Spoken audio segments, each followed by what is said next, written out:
Den er ved at være på plads. Garlic er inde, Bio er inde, Brigadier er inde, og så er lågerne oppe. Starten er gået til Bet 25, dansk op i 2024.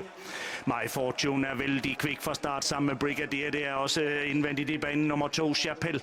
2 Chapelle under Manuel Martinez tager teten fra Robert Bundes træningskvarter.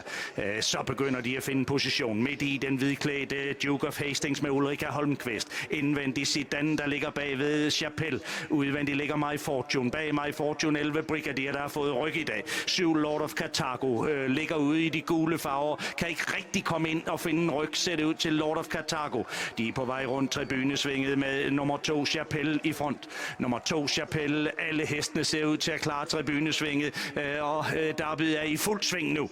Zidane har overtaget teten fra Chapelle. Chapelle er på ydersiden. Duke of Hastings udvendigt. My Fortune 4. Indvendigt 5. nummer 5 Bio. Udvendigt på den 11 Brigadier. Sidenhen 7 Lord of Carthago. Udvendigt dernede i feltet. Sidenhen på nummer 12 Trickstar.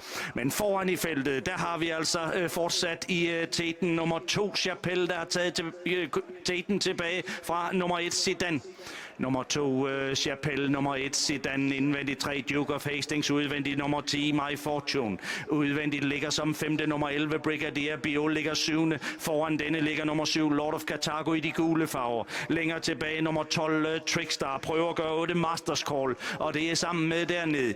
Længere bagude i feltet, der leder vi efter Manhattan Karl Rast, den sidder sidst udvendigt nede i feltet. Sidst indvendigt dernede i feltet ligger nummer 4 Garlic. Garlic har langt frem som favorit her i derbyet, der ledes an af nummer 2 Chapelle fra Robert Bundes træningskvarter. Reutersøl Junior Zidane går helt frem. My Fortune 3. Brigadier 4.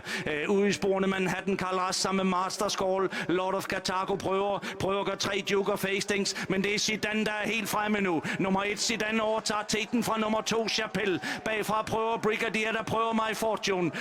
Så fik vi et styrt her op igennem opløbet. Lopez Roya Trickstar. Det er foran altså nummer 1 Zidane. Brigadier kommer på indersiden. Brigadier helt op til Zidane. Brigadier vældig godt gående i opløbet. My Fortune 3. Men de kæmper om det. Zidane Brigadier i front nu. Nummer 11 Brigadier Elion Chavez. Ingen troede, den kunne stå 24. Det gør den forrygende, men det er ikke sikkert, den vinder. Brigadier, den vinder foran Zidane. My Fortune derefter Masters Call. Brigadier kom tilbage efter at være slået i Derby Trial, og så vandt den derby til Lone Kai.